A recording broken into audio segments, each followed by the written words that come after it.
ഒരു നല്ല സിനിമ ചെയ്ത സംവിധായകന് ആ ഇടക്കാലത്ത് ഏതെങ്കിലും ഒരു തരത്തിലുള്ള മോശം സിനിമ ചെയ്തു എന്നുള്ളതിന്റെ പേരിൽ നമ്മൾ ആരും ബലിയാടാക്കാൻ പാടില്ല.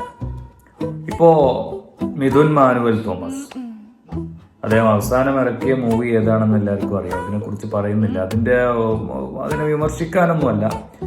എന്നാൽ പോലും ഒരു കാര്യം ആലോചിക്കേണ്ടതുണ്ട് നമ്മൾ. എന്താണെന്ന് വെച്ചാല് ആട്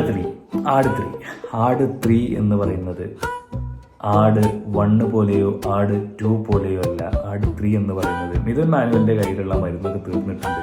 അതുകൊണ്ട് തന്നെ അത് വലിയ ഹിറ്റൊന്നും ആവില്ല എന്നുള്ള രീതിയിലാണ് പ്രചരണങ്ങൾ ഒക്കെ നടക്കുന്നത്. അപ്പോൾ നമ്മൾ മനസ്സിലാക്കേണ്ട ഒരു കാര്യം, ഒരാളുടെ റേഞ്ച് മനസ്സിലാക്കാൻ അയാളുടെ ആദ്യ പടം തന്നെ ധാരാളമാണ്. ആദ്യ പടത്തിന് ശേഷം മുഴുവൻ പരാജയമായിട്ടുള്ള സംവിധായകന്മാരും ഉണ്ട്. ചിലതൊക്കെ നല്ല പടങ്ങളും ചിലത് ആകെ തീരുമാനമായിട്ടുള്ള പടങ്ങളുള്ള അങ്ങനെയുള്ള സംവിധായകന്മാരും ഉണ്ട്. പക്ഷെ അങ്ങനെ ഒരാളല്ല മിഥുൻ മാനുവൽ. പിന്നെ ആട് 3യെ കുറിച്ച് മോശമായിട്ട് പറയാനുള്ള മറ്റൊരു കാര്യം എന്ന് പറയുന്നത് അതിൻ്റെ ഫസ്റ്റ് ലുക്ക് പോസ്റ്റർ എന്നൊക്കെ ക്യാരക്ടർ പോസ്റ്റർ എന്നൊക്കെ പറഞ്ഞു വന്നിട്ടില്ല ചില സംഭവങ്ങളാണ്. ചരിത്രപരമായിട്ടുള്ള സാധനങ്ങളൊക്കെ ആയിരിക്കും.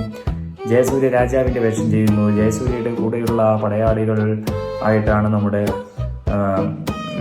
അറക്കൽ അബുവും പിന്നെ ആളുകളും ഒക്കെ വരുന്നത്. സർബത്ത് സമീറിന് വേറെ എന്തൊക്കെയൊക്കെ ഒരു രീതിയിലുള്ള ഒരു ക്യാരക്ടറായിട്ട് കൊണ്ടുവന്നിരിക്കുന്നു.